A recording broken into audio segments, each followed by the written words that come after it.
Oh, hi. I didn't see you there, despite having pressed record on my camera several seconds ago. That's a good intro. Welcome back to The Songs That Changed Me. This is a series where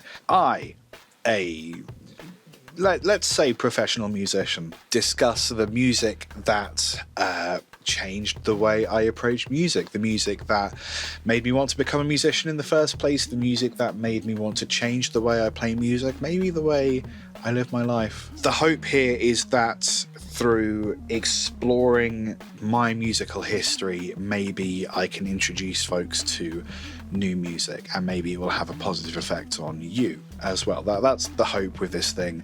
And also, the goal is to just take up space on the internet, because that's the game that we're playing now. In the early 2000s, let's say 2008, 2009, that's a guess, by the way, there was a duo called Dan Le Sac and Scroobius Pip. Scroobius Pip is a rapper. Dan Le Sac is a beat maker and producer.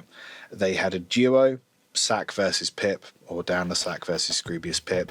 I was rather fond of them. I saw them live a bunch. But how did I hear about them the first time? How did I first come to hear Dan Le Sac versus Scroobius Pip? So there was a song doing the rounds a few years back called "Look for the Woman," and that was quite a popular song. A lot of my friends were into it, and I thought it was pretty good. It wasn't exactly my thing, but it was pretty cool. For context, I was, I think, fresh out of music college, so I was more open to new styles of music than I'd ever been. Before getting into Scroobius Pip and Dan Le Sac, hip-hop was the music that the kids who bullied me listened to. I had no interest in it. As far as I was concerned, it was 50 Cent, Eminem, and there was no history of hip-hop that I cared about, and there was no more modern hip-hop than I cared about.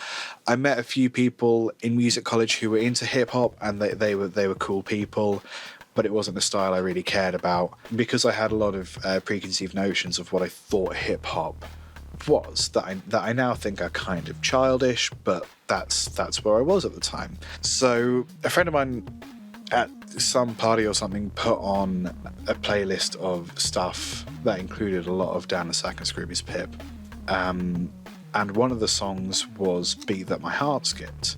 And the thing about Beat That My Heart Skipped is it doesn't center around this sample, but there's a really prominent sort of bluesy acoustic guitar sample that's kind of mangled and resampled in a really satisfying way, and that for some reason really stuck with me. I listened to that song on repeat a bunch, and then started listening to the rest of the Dan Le Sac Scroobius Pip catalogue, and that was kind of my route in, was through Beat That My Heart Skipped. And from getting into Dan Le Sac and Scroobius Pip, that opened my mind up to other kinds of hip-hop, and especially that kind of the phrase intellectual hip-hop got thrown around quite a lot back then, because it wasn't about like guns and bling. It was much more like thoughtful. So dudes like Aesop Rock, Brother Ali, I really got into, and then the kind of the older stuff, man, Wu-Tang I got into eventually, Run DMC, just all of it. And like the history of hip-hop is also really fascinating once you open your mind to it. And I sort of realized that the hip-hop that I didn't really appreciate, understand, or care about, the stuff listened to by the kids that bullied me, was by no means everything that hip-hop had to offer.